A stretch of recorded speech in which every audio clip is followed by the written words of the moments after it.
Hey, what's up, everybody? Welcome back to Tell the Truth podcast.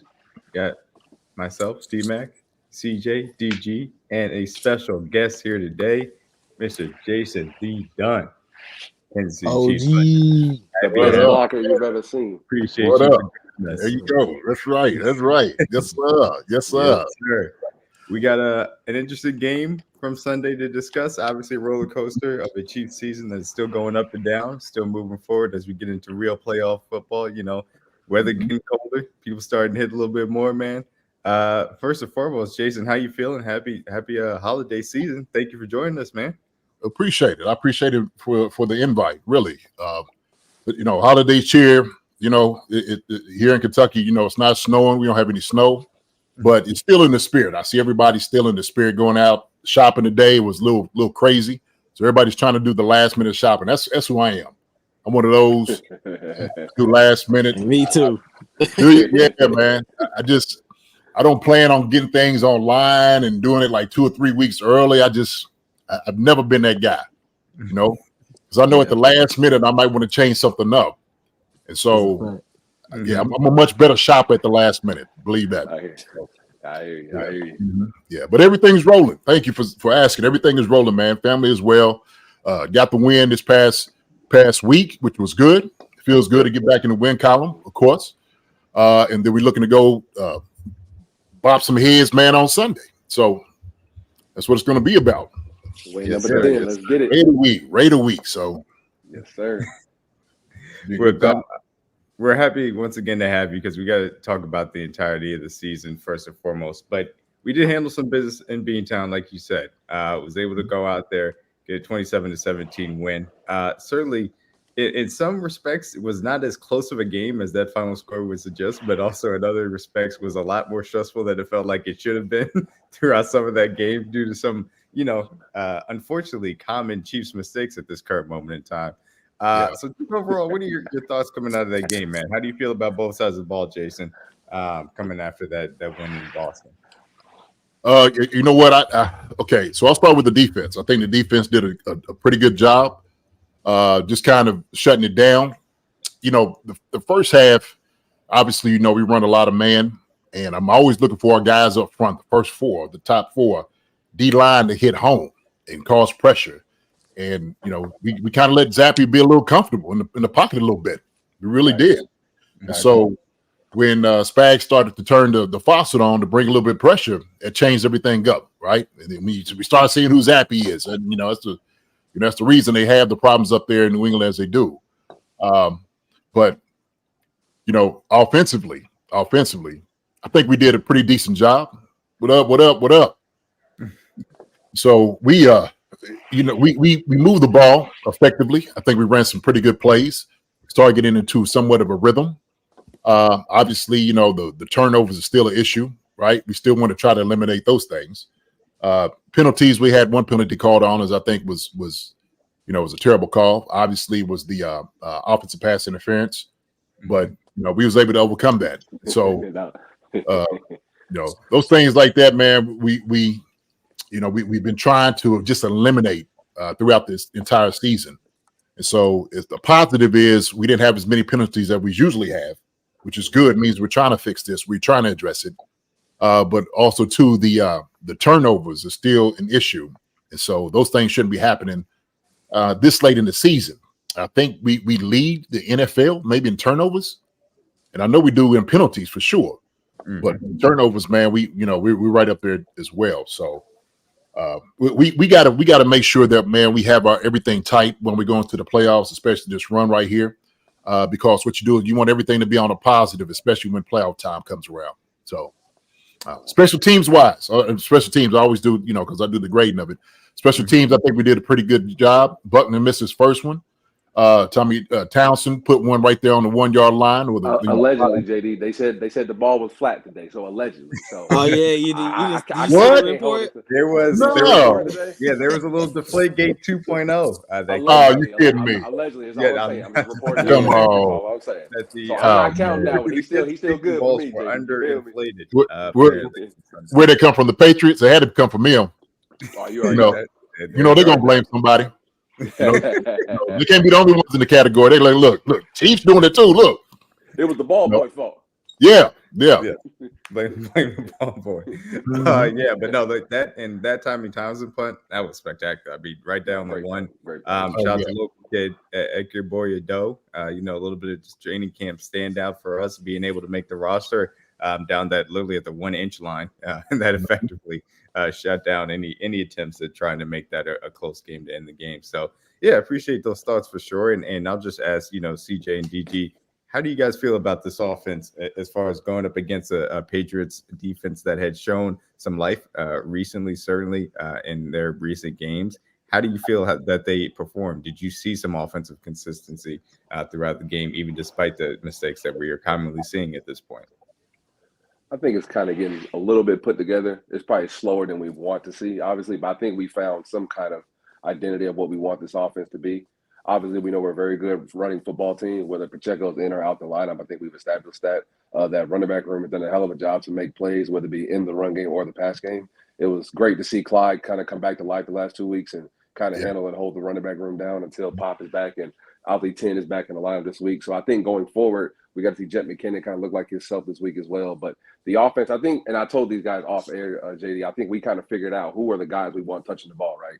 I think it's obviously our 3 running backs we just mentioned, Jet, Pop, and obviously Clyde. And then as far as the receiver room, I think we all are comfortable with Watson and Rashee being on the floor, okay? Absolutely. And then as far as after that point, we want to see, obviously, we all want to see Noah get more touches. Kelsey's going to do his thing. And obviously, I think that, mixture of 6 guys should be the main guys touching the ball. And then obviously you're going to sprinkle in other players as well when the time comes. But I think those 6 guys should be the main ones touching the football going forward. And I think obviously, like you said, penalties have to get cleaned up. Turnovers are unacceptable at this point of the season. But I think we kind of have a picture or an idea of what we want this offense to look like and who should be touching the football at certain times for sure. Yeah, I agree. I think they made it a big point of emphasis that Rashee is definitely their guy. At this point, I think they know that his role going forward is going to be to basically set up plays for him, Trav, and probably Isaiah. At this point, is going to be the focal point of this offense. So I was glad to see that. Wish he would do a little bit better job of ball security, especially running down the sideline. I know G would say you got to switch that ball over. And squeeze that bit. Yeah. Squeeze that bit. So that's another thing that my pops was, we was going over in the week was just, ball security and things of that nature. So outside of the turnovers, man, I think they had a little bit better rhythm this week. You could clearly tell that playbook is opening up a lot more each week. Guys are getting a little bit more usage, and yeah, Clyde looked great, man. Like I said, if I don't know what happened to the old Clyde, but leave him where he is and leave this one here because we need this one right now. So shout out to Clyde, man, for being able to stay in there and turn it around and really go out there and play some great balls. So yeah, offense is good. Yeah. Well, I'd say yes, DJ. I think part of it is where sometimes when you're thrusted in being the number one and you're supposedly the guy, when somebody comes in and does better than you, it's always hard to have that humble pie, man. It's a tough position to be in. I think he had to embrace it because he realized it wasn't just coming back to him. They're just not going to give it back to you because you was a pick a couple of years ago, and then on top of him being hurt, kind of did him in as well. And so it was him kind of crawling back graciously, I'm just chopping wood. And so when you have guys, you can't be the bitter dude in the room. You dig what I'm saying? Yeah, watching the guy like that used to be me, right? That Eddie, hey, you trying to be me. None of that, right? Can't have that.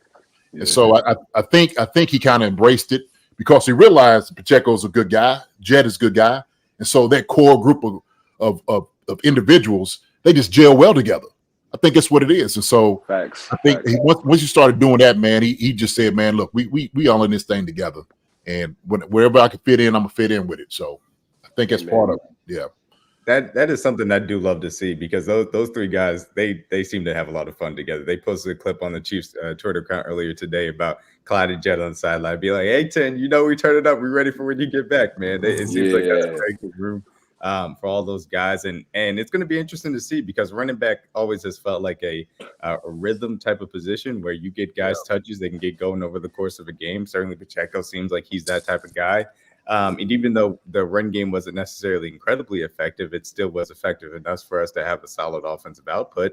So how can you continue to have CEH get enough touches? Obviously, use Jet McKinnon in the ways in which we love to see him in the red zone as a receiving threat to be a real issue for teams to create mismatches with, and then still have that Pacheco, power run game element that really wears teams down over the course of the season.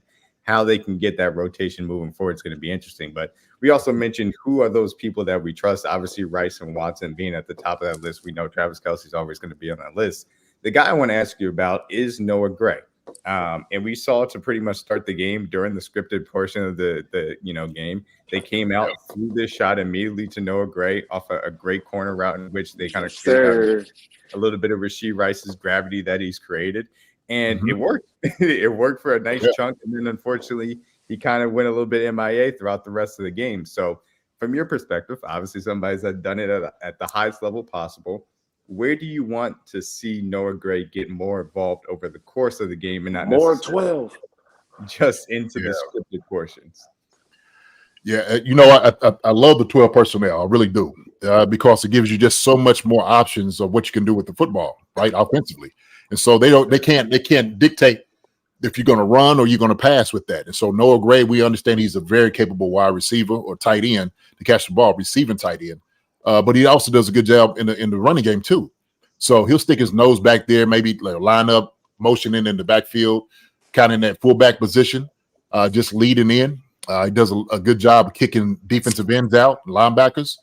But he has a good feel, and I seen this when he was at Duke, of finding windows and holes. So I think it was one of the reasons they kind of scouted Noah Gray because of his ability to get open in the open field. And so it's good that he's watching a guy like Travis Kelce in front of him, that he's actually starting to learn a little bit more about, getting on the same page with Pat. And I think Pat and those guys can trust Noah Gray. That's one thing, we were talking about a core group of guys that you can absolutely trust. Noah Gray is one of those guys because, he comes to work with his hard heart every single day, and he's just trying to get better.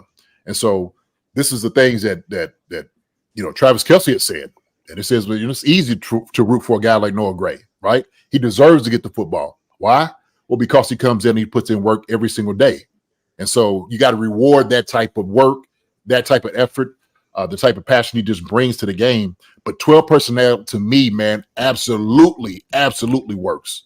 And the thing is, to me, it's always it's the matchup, right? It's the matchup. So Noah Gray is a very athletic tight end. He runs well against safeties and linebackers, like you just seen in that last clip. So it's good for him. Yeah, you absolutely want to see that continue because, like you said, you can create those mismatch and take advantage of some teams that have deficiencies at the linebacker position. And this is a team that's not going to necessarily go into 11 personnel and live in that world every single down and distance. They can't necessarily do that. They want to have that power game element to it, create those mismatches, as you said. And I think it's important for them to get back to that with the power run game as Isaiah Pacheco gets back into it. Again, a little bit of a uneven performance, but still a solid one, moving in the right direction, in my opinion, from Wanya Morris, making a start here again versus New England Patriots.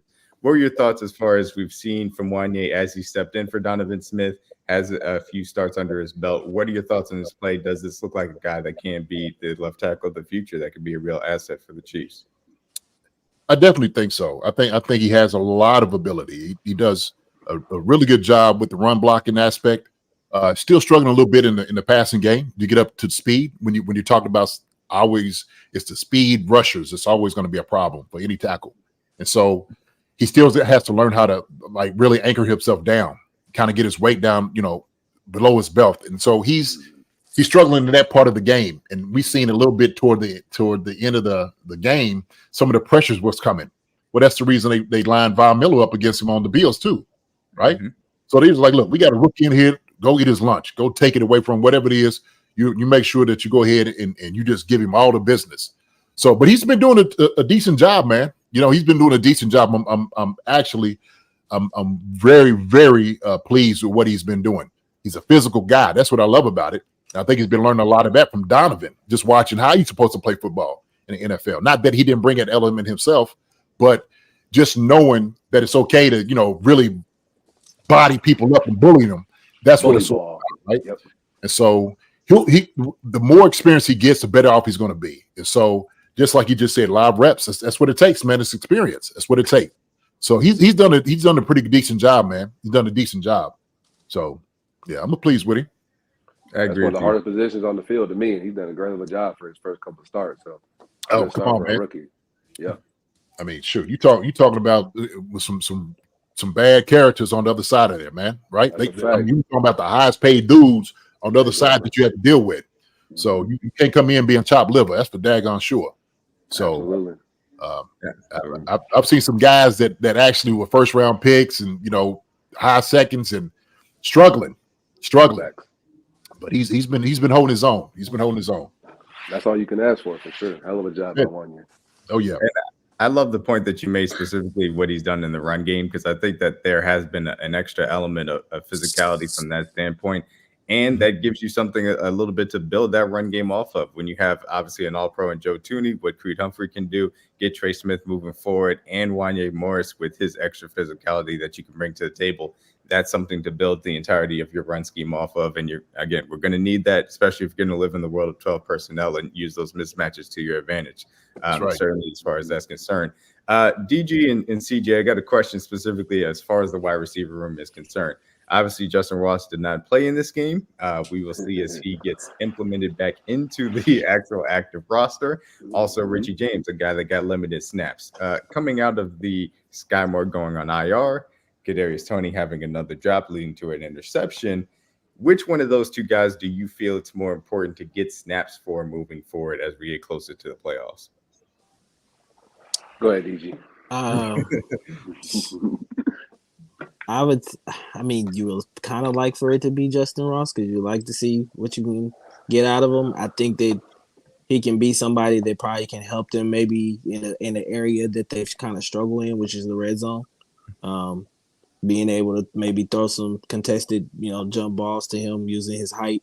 But it's just all based off of chemistry. I understand having being away for 6 weeks, can throw off a little bit of timing and things of that nature. So that's who I would ultimately like to see be in there because I think he can really help. But I understand if they feel like just with the timing and stuff like that, if it's not gonna work, then it's not gonna work. But I really feel like they got to utilize him a lot more too. So. No, I agree. I think obviously coming into the season, we expected Richie to have a bigger role. He was going to quote unquote be that Cole type of a player for this offense, and obviously he got put on IR earlier in the season, which kind of hindered his performance this year. And obviously he's tried to come back and integrate himself. He's done a great job with special teams and catching every ball coming to him, not making any mistakes, and giving us good field position when we need it. And he's obviously had some good returns when he's trying to be aggressive. You can kind of tell Tobe is kind of coaching him up in that aspect because before he was back there, we've been having some issues. So I'm glad to see that part of the game got cleaned up. As far as the receivers, I think right now, like obviously the dream scenario would be Justin Ross, but I think more realistically it's probably going to be Richie because he comes in, a guy that we know can play inside, outside, a guy that's a veteran, been in offenses, can go in there and run the offense that Andy wants and Pat wants, and of course, main first and foremost. But going forward, obviously when it comes to the playoffs, I expect Miko to be back. I don't know what's the timetable. I know he had a thumb injury. That's what put him on IR. So I expect his role to be integrated back in. Maybe that kind of eats into Richie snaps. But for these last 3 weeks of the season, I wouldn't be surprised if KT snaps are honestly cut this week, fellas. Like we kind of know how this goes when you kind of struggling through the season and you kind of get an outburst from Pat like that on the sideline. You expect to be some type of reaction to that, mainly by playing time. So I wouldn't be surprised to see KT snaps go down and Richie James snaps go up this week for sure, and the weeks going forward. I think you make a very good point because Richie James, it seems to me, would be the more prototype to fill in that role that you're losing as far as Skyy Moore snaps are concerned. If you want to take away snaps for Kadarius Toney, look, we saw him being a very effective receiver for a Giants offense last year. You think that in a better situation, he can step in and do some of those similar things. We'll see if he is able to step up. But you mentioned Miko Hardman. That's a guy that I'm going to keep my eye on. Go ahead, DG. No, I was gonna say I think Andy already kind of mentioned it that right. Yeah. I got to get him more than 2 snaps. So didn't he? I think his last season in New York, didn't he not have a drop when he was out there too? think he would have seen him. He was one of the most effective chain movers in the league. He absolutely was. That was a guy that they relied on, especially down the stretch, to get him to the playoffs. But you obviously, Mecole Hardman, I think he's a guy with his speed that is a different element of what this wide receiver room could really use. I'm interested to see when he comes back from that thumb injury, whenever that is, can he really take this offense a little bit to a different level just from that speed element down the field? And so this is where I got to ask Jason a specific question, because we talked about Justin Ross obviously has his absence for an off the field issue reason. Mecole Hardman, a guy coming back from injury, similar to how we had to see him come back from injury and play a key role for us in the playoffs. And you got to shout out for him toughing it out in that AFC Championship game, because he was able to make a few plays for us. Having an extended absence, trying to reincorporate yourself in the middle of the season, speak to how a little bit from a psychological perspective and a physical perspective, how difficult that can be for a player in that aspect. Well, it's very difficult especially for a rookie. And so when you're talking about a guy who's just went through a very vaunting time in his life, and I'm talking about something that, he was looking at jail time, right? And we just absolutely just thrown all over the media because nobody knew what everything was going to be. And so, of course, he got a lot of the flack because of the things that happened and transpired. But for him to get himself back together, sometimes it just to get over that takes time, right? Mm-hmm. So part of those things, therapeutic is, hey, man, what about getting back on the field? How about focusing on the things about on the field? And so my thing is, if we're sitting over here, we're talking about a guy who has been pretty much off the block for the last 6 weeks and hasn't really got that rapport with Pat and those guys. That's tough. That's tough to just throw him in. Look, I know it sounds good. It sounds great, right? But Justin Ross, and everybody's been hollering about him ever since preseason, right? Even before the season. But it hadn't really came to fruition, and there's a reason. A lot of it is, maybe the difficulty what you want to run as far as offensively. But the thing is, when you got a guy like Richie James who has been here, who has been in the meeting room, who has been going out there and catching the passes, it's a different element. That's a different element for Pat and for Nagy and those guys too. So Justin Ross he's going to be one of those guys that's always trying to catch up to what we're doing. Okay, it takes time, man. It really does. So mentally, that's a strain. But the good thing is, because he has the backing of like Patrick Mahomes, talking about how good he is, right? Everybody's talking about his ability, the things he can do. I think if you just continue to support him with that, man, he's going to be all right. Now, the real question is, how much are we going to see of Justin Ross? That's the question. I don't know if it's going to be significant. I really don't. The practical point and the thing that you should do is play Richie James. Richie James has been there. He when I'm telling you, he is a much more refined route runner than most guys we got on the team. He just is. I mean, if I'm looking at it and I was just going through, all the guys' stats, he's probably the second highest accomplished guy that's in the wide receiver group. First one being McCoy, if you can believe it. If not, as far as catching footballs. And so that's another thing about McCoy coming back, because I've been waiting on him. I was one of the first ones like, we need to go get McCoy from New York. Save him, please. Get him out of New York. Feedback. That's right. That's feedback. Because we seen, before he had gotten injured, he was going to be the guy. He was probably going to be that number 2 guy, taking over what Tariq was going to do, right? That's what everybody was hoping. I was still hoping that. But Justin Ross, man, we know he's got a lot of ability. He's one of those guys that's a project. I think it's the reason they don't want to let him go, because they understand that what they do have in him. And so what you do is you want to keep him wrapped up as tight as you possibly can. Don't let nobody else have him, and you just start working on him. Hopefully they're looking at, well, maybe next year it'll happen for us, right? It might not be this year, but maybe next year we can do something with a guy like Justin Ross. We the first one to win in on it, right? All the way. No other team did that. So there's got to be a loyalty there. There's got to be a loyalty there on both sides. Absolutely. Yeah.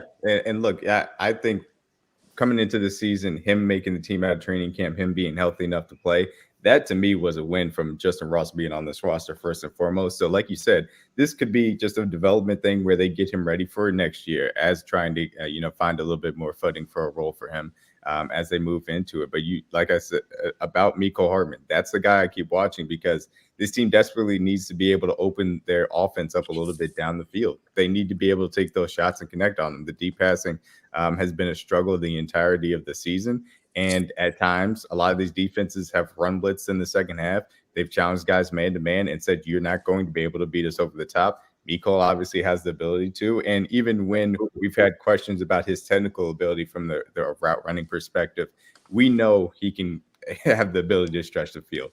And ultimately, if that's a thing that he can bring back to this offense, it'd be incredibly key to have down the stretch.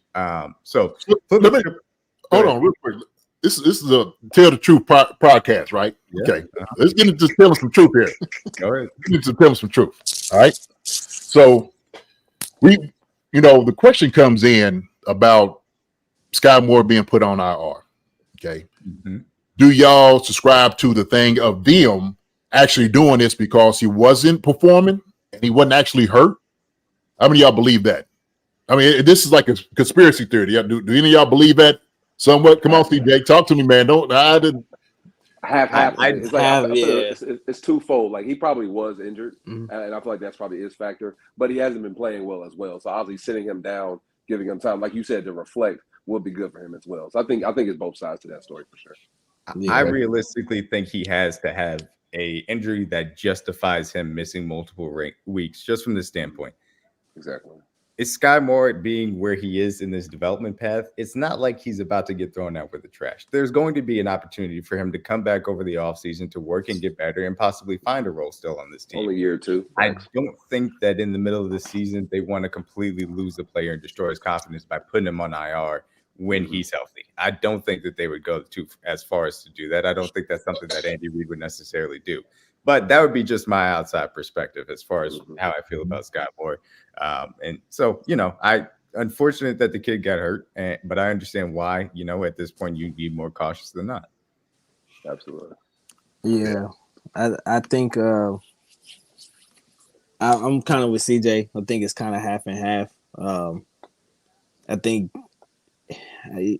he was slightly injured, and it maybe been affecting his game as well, or whatever, So it's tough situation. I know he wasn't playing well up until this point, so I think it's just a tough situation. It's a good chance for you to look in the mirror. Yeah. Obviously, we know he's a second-round pick, high expectations. He was our first receiver taken in the draft 2 years ago. So obviously, we all had high expectations for Skyy to come in and be a 7. What was y'all expect? I thought he could be like a 700-yard receiver, maybe 8 on a good year. That was like my expectation for him. I didn't expect like 1,000 yards, JD, nothing crazy like that. I expect him to be a contributor for us, be like maybe the best pass catcher outside of Travis Kelce for this offense. And I think those are reasonable expectations. And obviously that didn't pan out the way we did. And I think there's a lot of reasons that go into the factor. Maybe obviously other guys didn't pan out. Maybe if Justin Ross would have been on the field more, maybe Skyy could have played more in the slot like we all envisioned him. But like, given the fact that Mecole wasn't on the roster and Richie James got hurt, all right, Skyy, you got to play more Z. You got to play more outside in this offense more than he probably expected to do. But he went out there and did his job, never complained about his targets and his staff, just went out there and tried to work. And it didn't work out this year. But like you said, D-Mac, it's a chance for him to reflect and figure out what you did wrong and be a man and look in the mirror and just honestly say, hey, what can I do to make this offense better? And what can I do to improve my game, to give myself the best chance to succeed with this team in this offense? And I think this is a great offseason because going forward now, JD, he ain't got to worry about no expectations.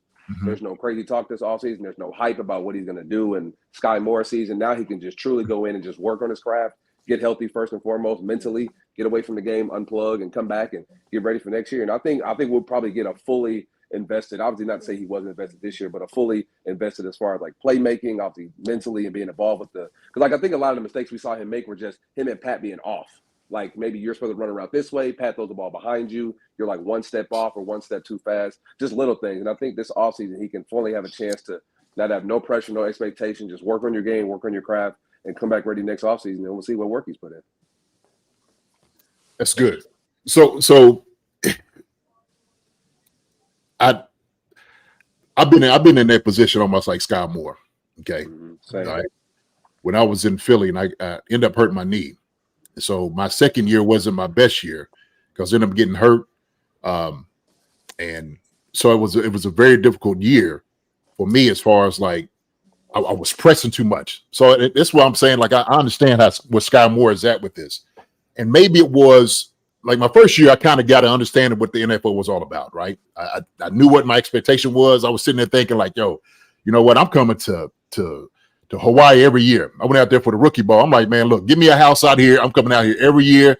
Just get ready, right? So I got a little taste of that somewhat of a success. My second year was kind of a disappointing thing. And because I was pressing a lot to try to do well and not make mistakes, then I was making more mistakes on top of the mistakes I was doing. Frustration just set in. And then what the hardest thing is when you start hearing the noise outside, the fans are on you, right? All the expectations and all this is what you're supposed to be. This and that is the second pick. I was, Philly's second pick. Yep. So this story is so familiar to me. And this is what I know about a guy like that, like Skyy Moore, where I don't think he was being utilized the way they needed to be, right? I think we all agree on that. Right? So we were sitting there trying to get a guy who was 5'9", 5'10", standing on phone books, to try to do something that maybe a 6'2" receiver is better, better at being, right? Mm-hmm. So his skill set was more so, like you said, kind of searching in the middle, getting in those holes, being in the slot receiver. But there are times, and somebody said that it's on this too on the text, that sometimes Pat missed him. It was times Pat missed him. It was times we could have got the ball to Skyy Moore, and I think he might have been able to benefit a little bit more if we gave him a little bit more looks. We didn't do that. And so we kind of sold him out because we throwing balls to him that they wasn't really suited for his skill set. Exactly. A deep fade to a guy 5'9" on his toes. Come on, man. Ball, but when Dunn said y'all want to hear when Dunn kind said it's okay. That, oh, really? Okay. I've been saying this, but I'm sorry. So me and DG have had this disagreement before. I had a lot of talk. I agree with you in general, though. Skyy Moore was forced into a position which he should not have been in. He should not be used like an X or a Z on a consistent basis. He needs to be the slot. And I think that because they had really had the actual shift in using Rashee Rice like a traditional wide receiver run, now that has opened up a little bit more opportunities to be used in slot. Unfortunately, obviously, Skyy Moore has gone through what he has gone through to this point, and now will be put on IR and not be able to take advantage of those opportunities. But that's why I say, because Rashee Rice now has taken the step that he has, because hopefully we will be adding a more outside wide receiver, a taller wide receiver, a guy that can go down the field in free agency. Now that role opens up a little bit more for Skyy Moore after an offseason development to probably come in and really compete for that role and be used specifically to his strengths, and hopefully build more rapport with Mahomes and be able to have a strong third year in the NFL, certainly. But that was really good perspective, Jason. I appreciate that, certainly. Absolutely. Can I ask one question real quick? Dunn, and him being a young player, what would be your advice to him right now, especially going through what he's going through right now? A young guy like that, man, you just don't get lost. You can't get lost in, being hurt. You got to be in every meeting, every room, every single practice. You have got to be involved. And so what I would do is, even when you're hurt, I would walk up to the huddle with the calls that they're making and just visually look at yourself, what you're doing. Right. Exactly. And so you know how it is, CJ. I mean, you got to mentally go through the reps in itself, right? Keep yourself in there. Because the worst thing you possibly do is start to get lost, working out and not coming out with the team. And then you feel like you're the lost man. You just, you no man's land. So to me, Skyy Moore is a guy that I said would take some time to develop. But we could have easily helped him in his development with the rotation. And I think what they were trying to do was plug and play different guys in positions that they shouldn't have been in. And so a lot of that goes into the coaching. I put that on the coach because the coach had to find out with the rotation, having these 7 guys, well, who's better suited to doing these different things, right? And I get, because of our offense is so fast and what we do with as far as like a lot of the motion, and just kind of getting open, finding windows and spacing, I think we start missing out on the things that we want to do, like stretching the field. Well, we know we want MVS in for that, okay? Justin Watson could do those things, all right? Rashee Rice could do those things, okay? Mm-hmm. I just think if you're sitting over saying body type, what we're suited, I said this is just a little man's offense. This is what it is. I've said that, since we just started getting little people in here. I wouldn't say little people. That's the wrong word. Smaller body types, right, to run this fast type of offense, right? And so it's not the traditional what you think West Coast offense, like you see at A.J. Brown and those guys. You don't see that. Metcalf, you're not seeing that type of guys. Now, we got those in Justin Ross, and hopefully we find a guy like that, and Rashee Rice. But I even said Rashee Rice with his catches, most of those catches are slants and it's wide receivers, it's screens. Mm-hmm. That's what we're seeing. Mm-hmm. So ain't nothing wrong with that because you get yak yards, right? Then you can spill and make yards after that. But I think we need to do when we start seeing Pat throwing the back shoulder fades and those balls like that. We know what this capability is. You can't put that back in a bottle. Not for us. I've seen that once. I'm like, oh, you can do it every time. I'm gonna give you at least 3 or 4 of those a game. Exactly, Jay. Got to do that. Yeah, you have to do that. Joker got a 40 wins vertical. Come on, man. I'm not gonna throw a ball up to you. Come on. Yeah, that's very important. And I think one point that people are forgetting, like JD, is like I don't think people realize like the integration or like how hard it is to play receiver in this offense, especially under Andy. And J Mac went under it when they had the episode with him a couple weeks ago. That when you have to play receiver, you don't just learn one spot. You have to learn every spot. Right. So obviously going into the season, we saw Jay Ross not be up to speed. We saw Richie James get his injury, and obviously Miko wasn't on the roster. Skyy was put into a position like, hey, Skyy, you're the only one we really trust to run this Z position maybe full time. So if we're putting them in that position, we're not throwing you out there just because you can't do it. We trust you to do that. So a guy like you said that's out of position doing a job because of what his team needs, and I think people need to commend him for that. Just to be honest about the situation. Yeah, he didn't complain about it. He didn't. It wasn't like Never wavered, didn't round pick in his draft class. He didn't pout. He went out there. He blocked. He didn't complain about doing that. He did what he needed to do to try and stay on the field. And it didn't work out in his second year, but it could work out in his third year, certainly, to say the least. And also, well, I tell you, if you ain't catching the football, you better not say nothing. Ain't nothing you can. Can't say nothing. No. But look, we saw Rashee Rice. You talk about obviously opening up that bottle of usage for him actually being used down the field. I think we saw it. We saw the evolution here. Key third downs. He was used throughout the game and different. We saw a little bit of a deep out. Yeah, specifically, we saw the back shoulder stuff. We saw him settle down his zones. We saw a broken play, him being able to have a second reaction, find the hole in the middle of the defense. I mean, that guy is getting the evolution of being a featured wide receiver in this offense, and I love to see it because I mean you can see all the skills are there, and there are some aspects of his game that he's still going to work on. But for a rookie year, I got to say that Rashee Rice has exceeded my expectations as a guy that even liked him coming out of the draft. How do you feel quickly about Rashee Rice and his development? I like Rashee Rice. Coming out, I wasn't really too high on him. I was looking for a guy like Tank Dell, and Downs and those guys like that, guys that fit our profile for our offense. And so Rashee Rice, he really showed me something. He really, his explosiveness, getting the football. Now, he don't have that fast twitch, getting out of breaks and stuff like that. He's still learning those process. We talked about also, too, the route tree. He hadn't really ran anything extensive yet. He's still learning those things. So he's still a developing player. But what he has shown, what he's been doing is without a doubt been phenomenal. And it really has. And so I'm encouraged that we will do more with him, and we should, right? I think if you want him to be the guy, right, and he's our number one receiver. So guess what? You're the number one receiver. We're going to give you number one receiver duties, okay?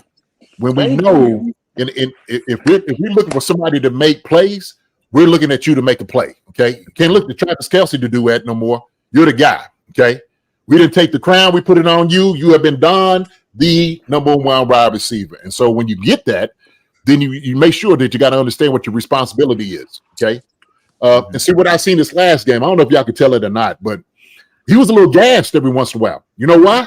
Because he hadn't been in the rotation. He hadn't been in there like hold on. That Joker was tired. Yep. Hey, coach, I'm a little tired. He's like, hey, he started tapping out. He's like, hey, I need one. I need one. Yeah. And the best thing to do when a guy does like that, I'm tired, stay in there. Keep him in there. Yeah, you stay in there. Yeah, I don't care. Running. Yeah, right. Keep running. You work through it. You'll work through it. And so you got a month to get that conditioning right. We're going to get you ready for when these games. It's the perfect game to do it. Keep running. Hey, man, you are not at SMU no more. It don't work like that. The guy that you're going against is not taking pre-med, not doing it, okay? So over here is making $20 million ready to eat your lunch. So be ready. Right. That's right. We're going to get you out there like a real Mustang, man. That's right. Absolutely. Keep running, JD.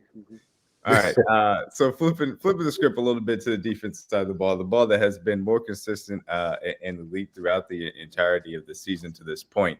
The question I kind of have and it's want to use your mind. Speaking of from the offensive perspective, where do you feel like the weaknesses are in this defense? And I ask this question specifically because we've seen how great this defense can be. I mean, the pass rushers really come on, I think, over the last few weeks. You've seen their 4-man really package lock in. We know Spags' blitz schemes are always diverse, even with the secondary going through a little bit of flux, obviously with the Brian Cook injuries. We see the slot blitzes are still getting there because of how Spagnuolo can mess with protection schemes. Obviously, having Nick Bolton and Drew Tranquil both on the field this, past specific game, that worked out. And so from your perspective, and not even get into how great Trent McDuffie and L'Jarius Sneed have been, what do you feel the weaknesses in this defense currently are, and how would you attack it from an offensive perspective? Okay, Tell the Truth podcast, right? Tell the truth. Not too many. Right. Too many. So my first thought would be that I'm gonna attack the interior. That's what I'm going to.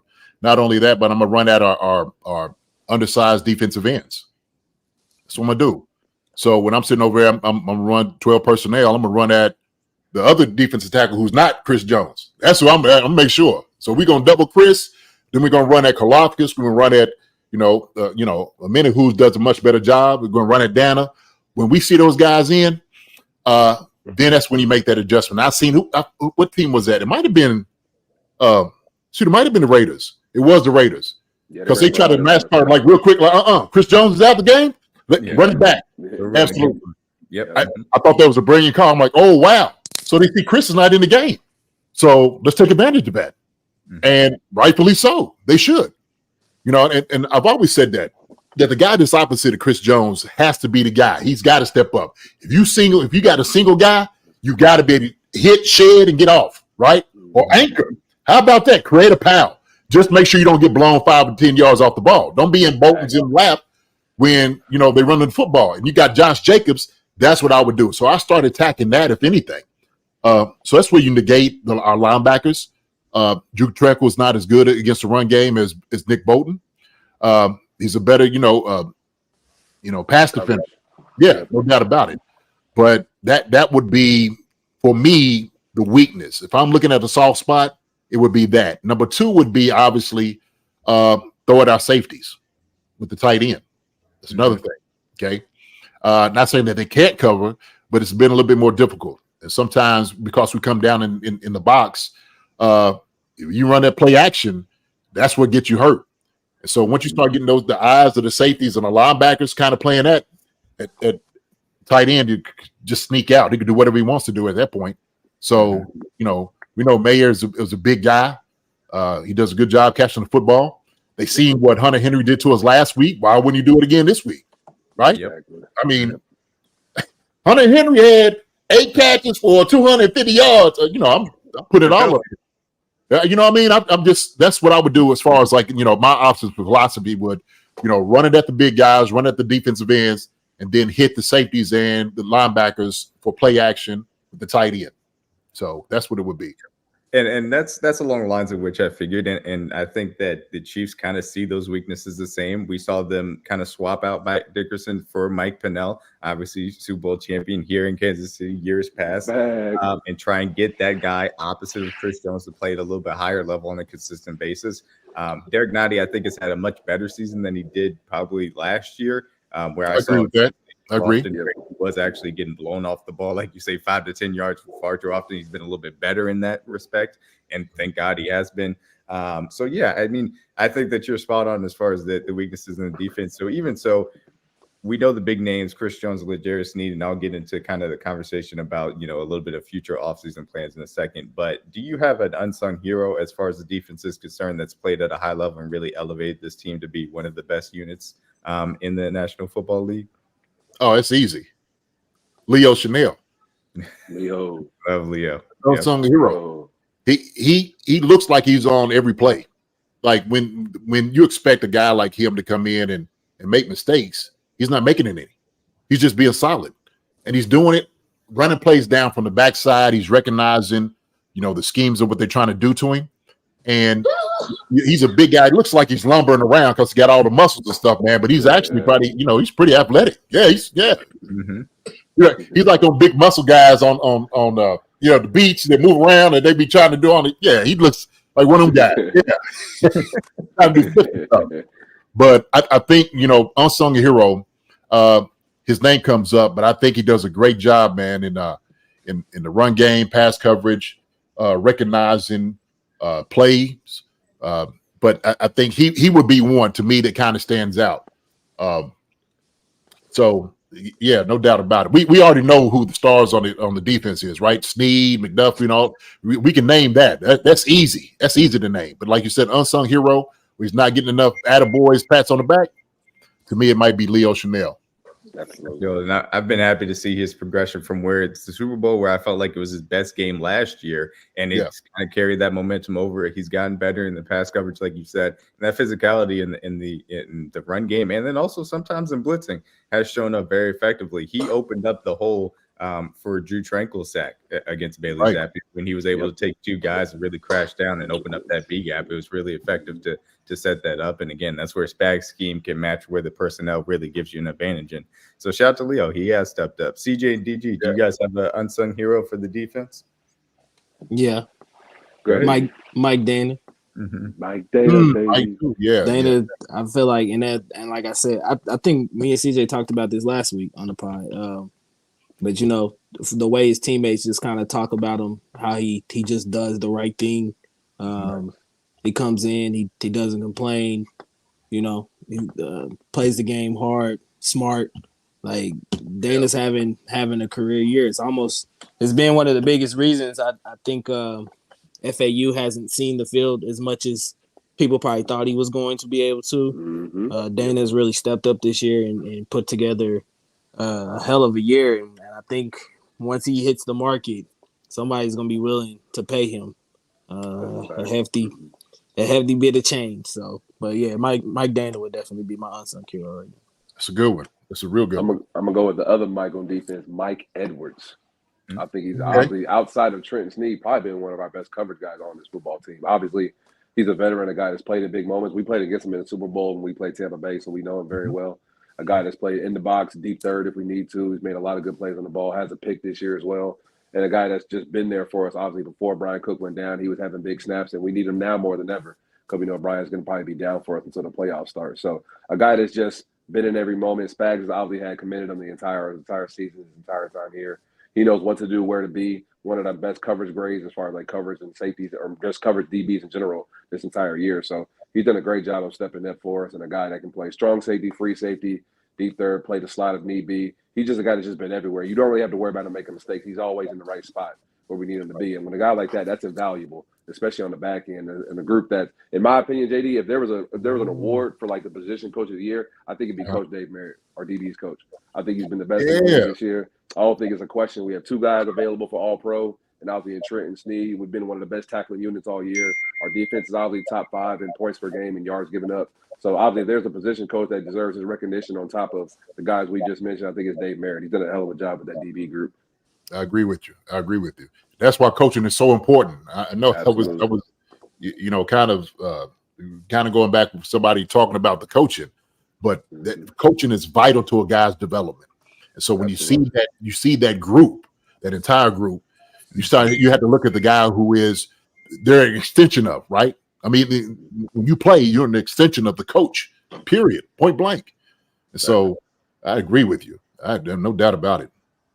Absolutely. And I love what Dave Merritt's continued to do with those DBs. I think it's just every single year. And we heard about it even just in training camp. We heard that everybody was like, oh, Najee Johnson, this is a guy that's going to be coming in and playing a key role because of what he was even showing there from a developmental standpoint. So have all of those defensive backs that you drafted just in last year's class alone and continue to have those guys develop for you. I mean, it's important, and they've needed it on the back end, especially. And, a guy that is the biggest example of that development, I would say, would be one L'Jarius Sneed, a guy that throughout the entirety of this season has taken on the challenge of facing the other team's #1 wide receiver. All pro. And not even more often than not, just completely more often than not, just shut him down and held superstar name brand guys to significantly less production than they're used to. And he's been a godsend for what this defense wants to do and really change the way that this scheme works as far as it's concerned. And this leads into the question for the offseason that I think that will kind of dictate where the plans go for Brett Veach as far as these two guys, Chris Jones and L'Jarius Sneed. As far as PFF did their contract projections, 4 years, $120 million, $30 million a year for Chris Jones, about 3 years, $52 million, about $17.5 million for L'Jarius Sneed. So around that ballpark. Obviously, Chris Jones has been a special player for us, for this last half-decade stretch. I think that whenever you're building a defense, you need that alpha level pass rusher that is consistently getting double teams and still able to affect the quarterback with pressures. We know how special that man is. L'Jarius Sneed having this breakout year going into free agency. Dunn, from your perspective, which one of these guys, given their general ballpark range for their money, do you feel should be prioritized by Brett Veach to be brought back? Tell the truth, JD. which one of the two? I'm gonna tell the truth. I always tell the truth now. And so I made this point halfway through the season, at the very beginning, actually, too. To me, Chris Jones is, he's kind of a player that you can't really just find on trees. You really can't. I like L'Jarius Sneed. And he's a dog. He's a bully out there, corner.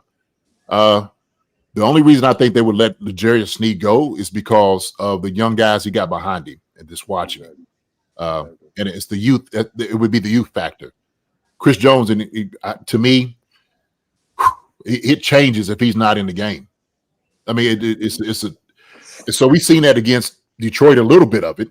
Okay, the very first game of the season, but that's one game. When you start talking about the things that he actually brings into the double teams and whatnot, I mean, it gives everybody else carte blanche to do what you will one-on-one. That's what he does. He takes it off the linebackers are coming to make plays, and so he's getting held almost every single play. I mean, it's crazy how they're not even calling it, and it's blatant to me. Double team. Hey, he had two guys take him on a date on Sunday, Dunn. You did? I know you saw it, man. Yeah.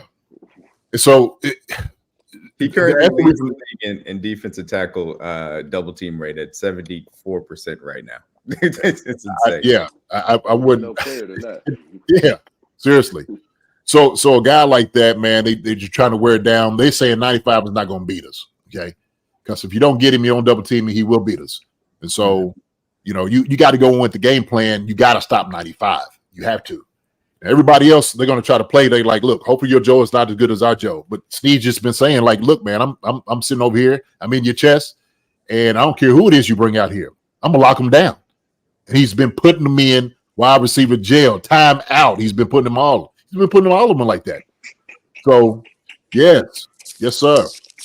But a lot of that is due to 95 getting that pressure up the middle. That helps. We seen what happens if you don't get the pressure. It's hard for a DB to run man on man. He made Devontae Parker. Well, last time you see him catch 2 or 3 balls in the game, I like that joker.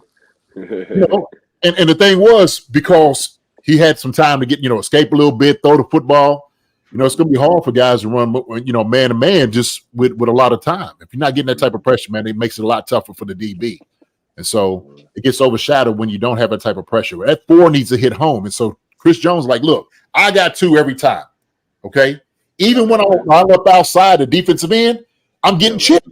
Yeah, I get 3 sometimes. I'm seeing get 3 guys on it. So yeah, man. So that would be me. That would be me. So I love Sneed though. I love Sneed. I'd hate to see him go. I try to do something what I could to try to keep both of them. I really would. Absolutely. So it would be tough for how great this defense has played this year to finally have it all kind of come together to lose one of those cornerstone pieces. But I don't blame you, man. It is much more difficult to find what Chris Jones brings to it, brings to the table on a consistent basis. And like you said, because of the guys that you have behind him already, that may be the tiebreaker. And you've been able to develop DBs and finding that a guy on Chris Jones' level from a pass rusher perspective does not grow on trees, like you said. So let's look ahead here. Monday noon game, specifically Christmas Day. Chiefs Raiders in Arrowhead.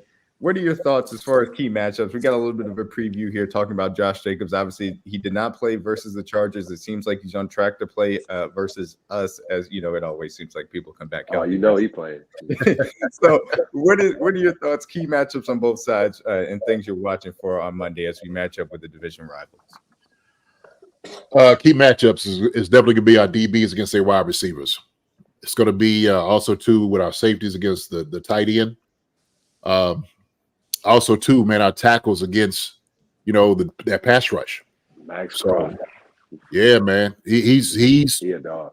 He's healthier, right? He's healthier, and he's coming for blood. He's coming for blood, and so they trying to spoil the party, man. I said I know somebody who's walking around the office with the Grinch hat on. I know they are. I know they sitting over there trying to spoil every bit of Christmas for the Chiefs, and so they got to get ready, man. It's going to be a tough game. It's going to be a scrappy game. It's going to be an absolute scrappy game. So you think they kind of feeling themselves, JD? I know like the last couple of weeks they got some wins. Obviously they had a big win against the Chargers, who we know is a bad football team right now. But for what it's worth, I see them going around, like smelling themselves a little bit. And they got an head coach and Antonio Pierce doing his thing. They smoking cigars after games. Do you think that's kind of like they embellish it? You should live in the moment. Not saying they're never to celebrate a win, but I think they just feeling themselves a little bit too much. It's just in my opinion. You know what? It's hard to win in the league. So I'm not going to discredit it. It's hard to win in the league, but I think Antonio loves that, right? He wants the guys to have fun. So yeah, smoke a couple of stogies, you know what I mean, and go out and shoot. Get you a little bit as long as you come in and handle business. That's what it's all about, right? And so he's like, keep that swag about yourself, right? That confidence, the arrogance, if you need to, because you're gonna need that when you play the Chiefs. You're gonna need that when you play other teams, and so it's all about domination. That's what it is. And so if it's part of it psychological, which we know it is, then you got to have that edge. So yeah, watch me on Twitter and all this, smoking on the stogies, we ready to see, all of that is part of the mind game as well. So, and they look, Antonio Pierce knows the Chiefs are not happy. He's talking about the wide receivers. Look, we know when you go into meetings, everything's bulletin board material. Right. This guy right here ain't been playing game. Look, Kadarius Toney been dropping balls left to right. Hit him with some more so he can drop the ball. I want him out of the game. I want them to cut Kadarius Toney after this game. I guarantee that's what he's telling guys. I guarantee that's what he's telling guys, right? So the thing is, get Patrick frustrated. You see how he's yelling at the refs? I want him to hit the refs this time because he's making bad calls. So all these things, man, you just try to do to motivate your guys, especially this week too, man. Antonio Pierce knows what it is, and they do too, man. So this matchup, man, is going to be something that is going to be something to look at. Really, these guys are going to be ready to play. They're going to be ready to play. Their defense is playing really well this year. It's an underrated group. Mm-hmm. Yeah. Is there any psychological aspect of the players traveling on Christmas noon game? Just is there any aspect to that as far as you guys handling those type of holidays around this time of year? Man, we used to it. We used to practicing and playing. Thanksgiving, every holiday, you kiss the kids, you might see the presents open, you may not, but you just know that you're going into work. And then, so what you're doing is just kind of focusing in on the things you have to do. But as far as, I don't think anybody's down on it. If you're a rookie, you're just like, look, man, this is a job. This is a profession. This is what happens. It's like everybody else that you hear talking about, when somebody tells you, well, I'm going into work on Christmas, like, yeah, I'm going to work, man. You got to go to work. So it's like, all right. So we got to understand that, with us, when we're sitting over here, we're focused on things, the task at hand. That's all we're thinking about. That's it. We'll open the Christmas and the Yuletide and get under the mistletoe later. Hopefully after this win, all that, we get a win, it feels better. Yeah. Right. Mistletoe everywhere. Right. Exactly. We played on Christmas Eve last year. So we're kind of like in that rhythm of like what to do in the holidays. So, I think this will probably be like normal routine, like business as usual for Andy. So I think guys will be ready. It always feels better going home after a win, no matter what the holiday is. So. Oh yeah. Eggnog gonna be sour, man, with that loss. Sure. Yeah, you don't feel like opening no presents. You don't feel like doing no mistletoe, no nothing when you lose. Like, yeah, I don't care. Yeah, they can't. Nobody can cheer you up like, "Hey, Christmas!" I'm like, get that out of my face. I'm going to my room. I'll holler at y'all. Hey, man, and you the done lost game's the at game. 12, so if you win, you got the rest of your day. You can watch all the other games, enjoy your family, kids is happy, you happy. It just makes everybody move so much better. So go out there and get a win, man. Yes, sir. Pop the top button, man, and just lay back and just enjoy yourself. Right? There you That's go. what you want to do. Absolutely. Absolutely. DG, what are your thoughts on this game, Chiefs Raiders, to finish out our regular season doubleheader this year? Man, what better way for you to clinch the division than to face your most your most hated rival, especially on a special day like Christmas Day when families are all together, sitting around opening presents and stuff like that. So, no better time to go out there and play, good ball than this week. But yeah, Raiders coming in definitely hot off of a big victory over the Chargers and putting up 63 points in that game. It was just absolutely crazy. A lot of points. But yeah, I'm with CJ. I think that they're confident. I know people will say it's, maybe them feeling themselves a little bit, but at this point of the year, you got to kind of be that way. Especially coming in to play a Chiefs team that's playing kind of I would say last week at least up until a point. But right, yeah. But no, I think this is definitely going to be a tough game. What the Raiders have: Josh Jacobs, Max Crosby. They got playmakers on that side of the ball. Devontae Adams, Jacoby Myers is having a great year as well too. I think the biggest factor for me is putting pressure on Aiden O'Connell. Really seeing how he reacts to being on the road, being in a real tough environment. Arrowhead, I know Arrowhead is going to be rocking. Yeah. Especially like I said, it's rivalry week. This ain't just a regular game for a lot of the fans. This is your most hated rival. So getting him rattled, I think hopefully we see some real exotic looks from Spags and getting him off his mark, making some tough throws, making some tough tight window throws for him.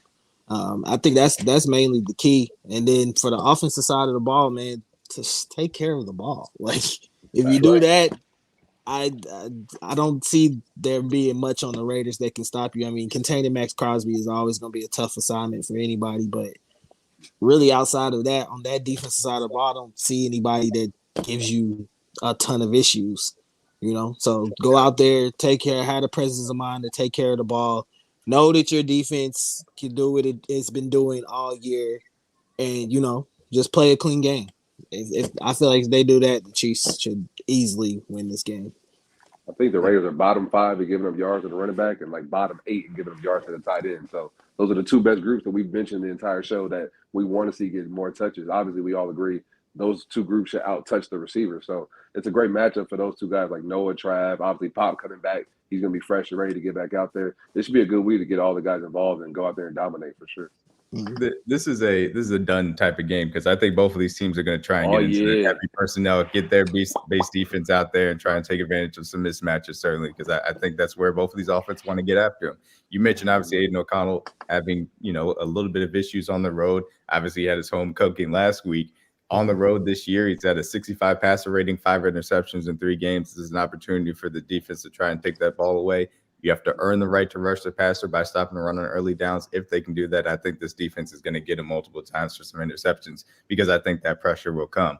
So, Jason, first of all, thank you for giving you a little bit of time. We're going to take a little bit more, if you don't mind. Because, sure. Right, because we like to look down the league, talk a little bit about some upcoming matchups. First and foremost, we like to do our power rankings every single week. Usually we do top 10, but we're going to shorten it a little bit to top 5. And so I want to get your thoughts as you look around the league.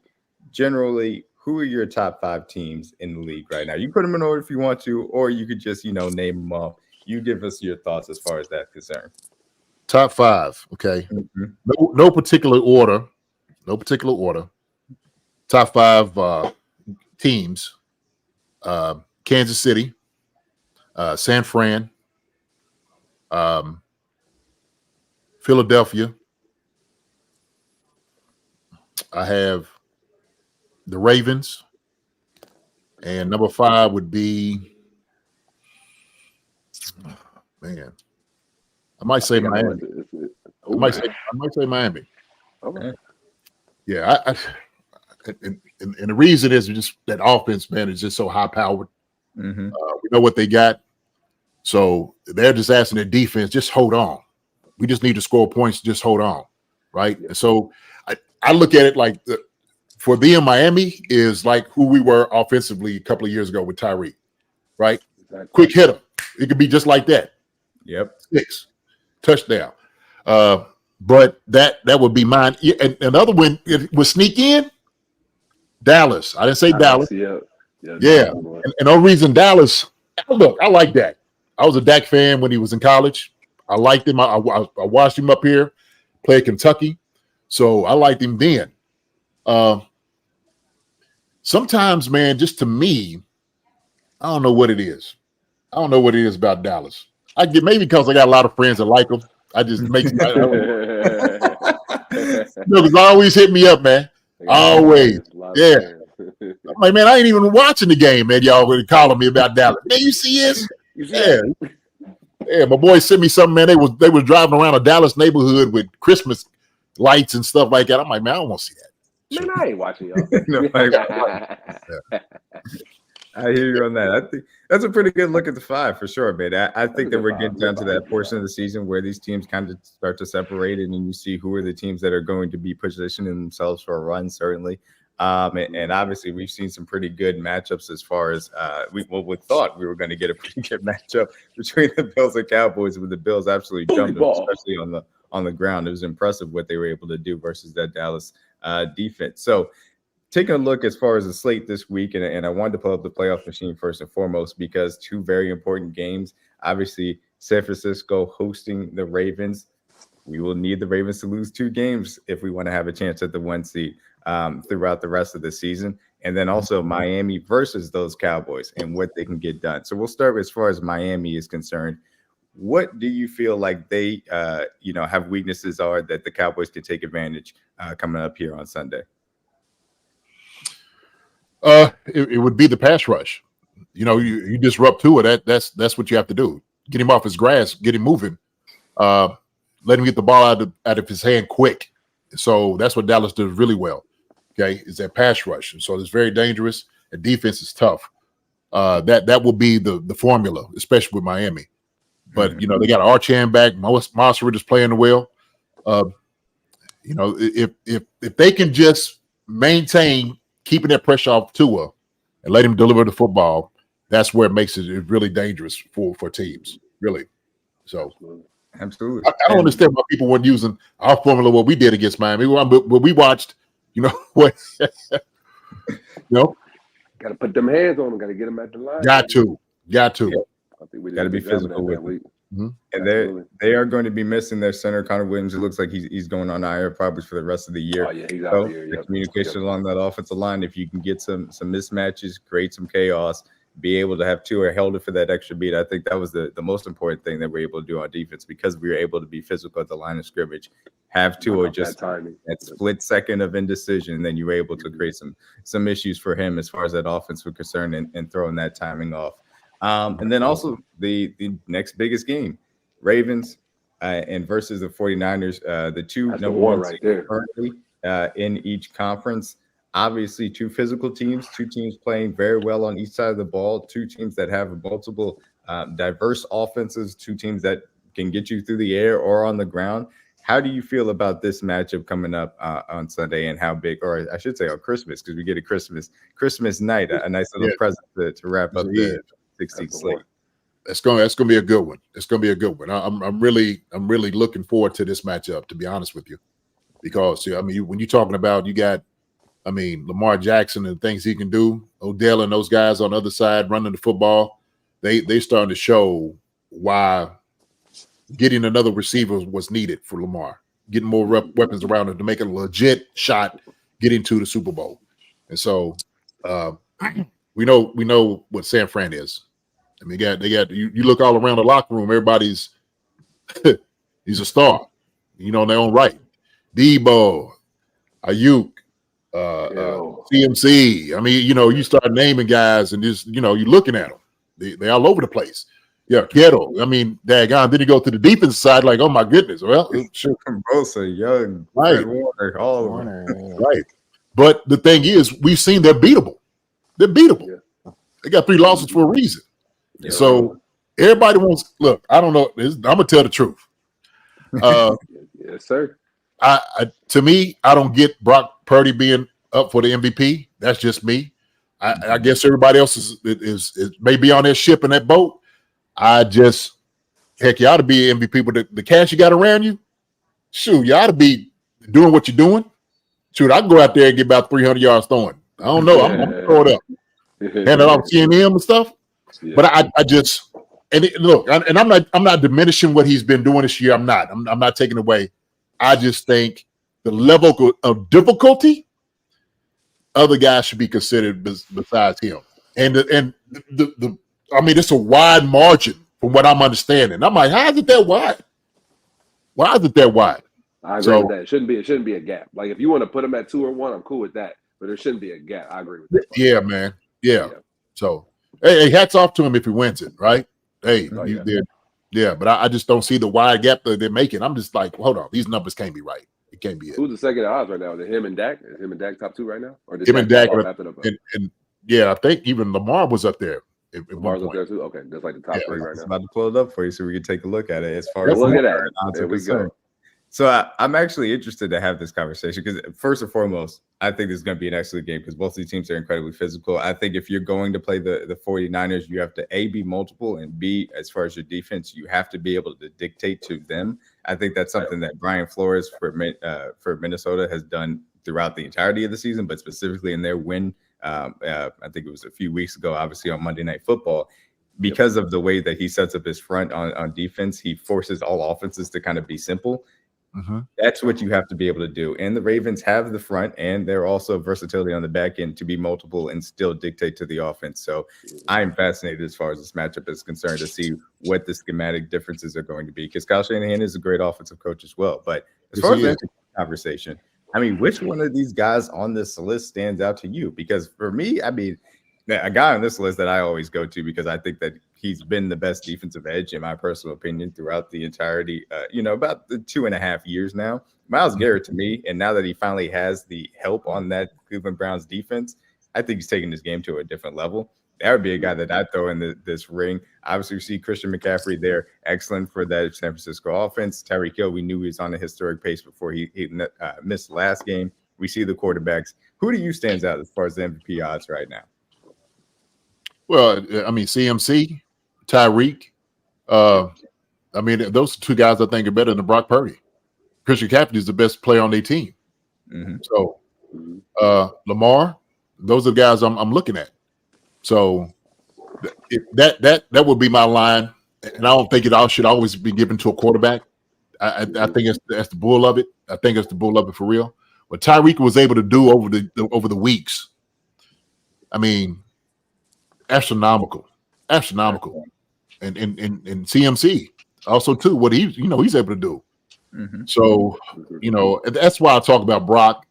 And then the wide margin that I see is just, to me, it's just, I don't know, it's just kind of crazy. Yeah, I mean, this could be the game that decides the MVP. Like, obviously, Lamar and Purdy are up there, so that's right. Could be the deciding factor for that. Could be the deciding factor. Yeah, but I think they like the underdog. I think they like the guy that has the story. It's the Kurt Warner story all over again. You remember? This story. Yeah. Got to give it to him. Lower grade guy, didn't expect no high expectations. A lot of talent around him. Has a great season. It's literally Kurt Warner all Mr. over. Irrelevant. The same thing all over again. Yeah. So. It's inspiring, right? Yeah, for sure. You inspire kids. You can do it. You can make it. Look at Brock Purdy. You can do it. You can become MVP. I get it. And everybody, look, I don't know anybody who don't like a lifetime story that doesn't like those things. I know everybody likes a little tearjerker, so I guarantee they got a video of him in his backyard trying to run sprints, and he's they're ready for that B-roll. They got that. They already got that. They got it. Know, JD. Yeah, I already know. Hey, can you send some video of Brock at about 10, 11 years old? We know you haven't been a Niners jersey when he was a baby. We know you. Right. Right. You got it set up. You already know. Gotta have that though. That's that Yeah. it sells it. It sells it. And I like Brock. I do. I like Brock. Now look, I had a dispute that we were kind of getting on. What's the name about it? TG, because TG was kind of riding him hard early. I'm like, that's your guy. That's your horse. That's your dude. You like him? Yeah. That's funny. Absolutely. So before we get out of here, we like to do our score predictions. I don't know if you want to give a score prediction. By all means, we absolutely want you to. All right, sounds good. We'll have CJ and DG give theirs first, and then we'll come to you. I'll go ahead and close it out after. Go ahead, either one of you guys, if you guys got yours ready. Go ahead, DG. I'm gonna say Chiefs 27, Raiders 23. Okay. I think it's a lot closer game this time around, but I do think the Chiefs find a way to pull it out and get a dub. I'm gonna go.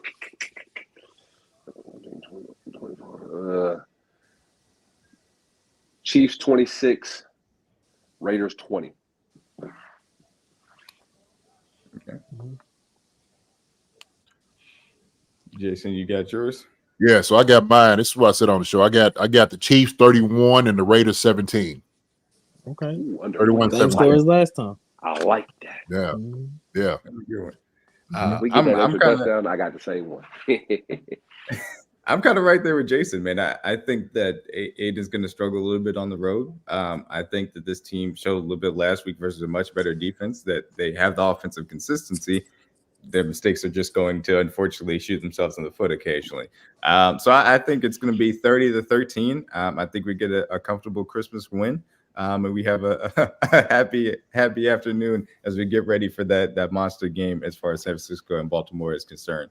And everybody in Chiefs Kingdom roots for the Niners for the night at least.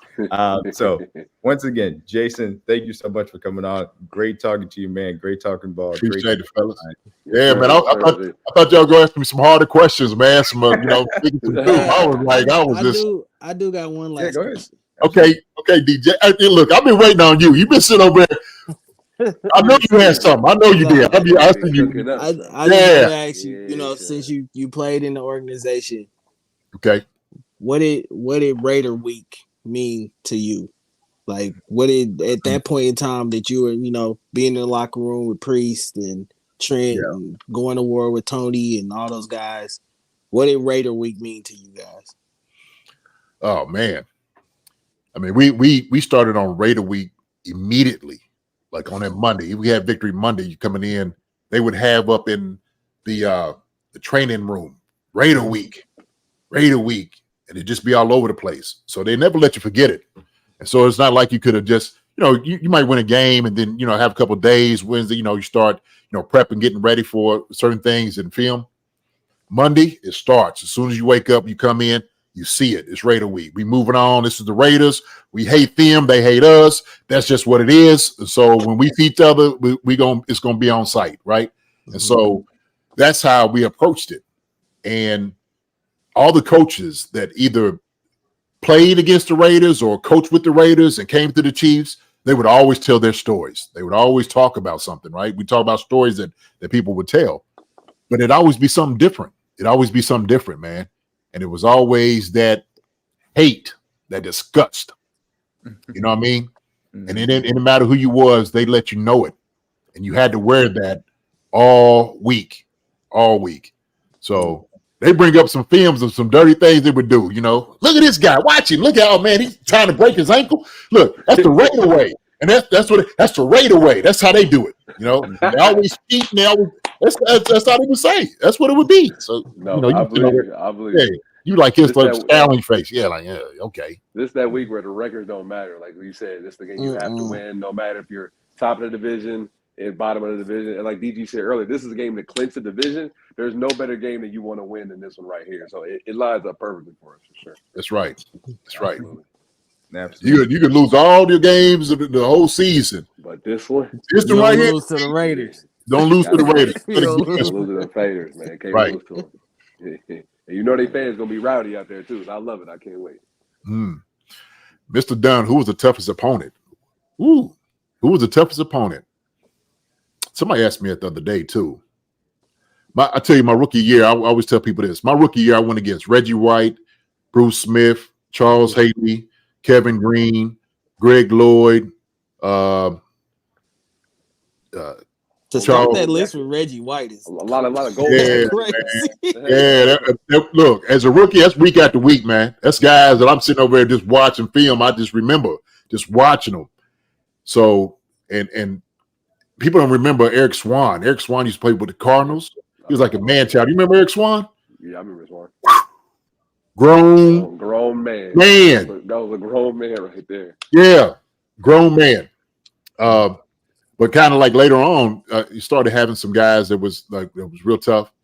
I always said Mathis was tough, man. Mathis was tough, and everybody talking about Freeney, but Freeney was, I had to just get your hands on him. That was the thing about and you just know you had to be patient with him. Mathis was so low. That was the only guy. I ain't gonna lie. He was the only guy I told my coach, if I'm going to pass protection, I'm gonna have to go 2 point stance. Yeah, can't do 3. Leverage. Yeah. Yes. Yeah. 2. Let me already stand up here and come down on the guy as opposed to raising up, and he's already low, coming up and underneath, man. Exactly. Always tough. Yeah, he was always tough. I said, look, he went to A&M. He went to my alma mater, so we watched a lot of film on Rob. So. Oh, really? Yeah. Okay. He went to Alabama A&M. Yes, we always came back and watched film on us. So yeah, that's right. Yep. Technician, man. Always. Technician. Facts, man. Always got us right. And he always would come back and do blocking drills with us, and he did the same thing that you just said. It's all about leverage. So if you want to win, you got to be the lowest man. So he would definitely preach that to us for sure. Yeah. So that first time that you saw Reggie Wright's hump move, like what were you? I got it. The first time you saw it. Oh man, I remember going through film, and then they would throw that one up, but I just remember my head just going back. I'm like, oh, man, got it this week, right? I started my rookie year, and I was just the whole week I was just getting ready, and I'll tell this story. It's always a funny story. And so we get up there, we playing Reggie White, and so I'm going against him. I'm blocking, grunting and all of that. He don't say anything. Doesn't say anything. I get to the sideline. I'm like, man, Reggie ain't said a word the entire first half. Nothing. I ain't heard a word out of him, right? And so after halftime, we come back out, and somebody was like, no, just watch. Jimmy Johnson's telling me, his other tight end, played for 10 years. He's like, he'll say something. So third quarter, I'm getting a nice little block.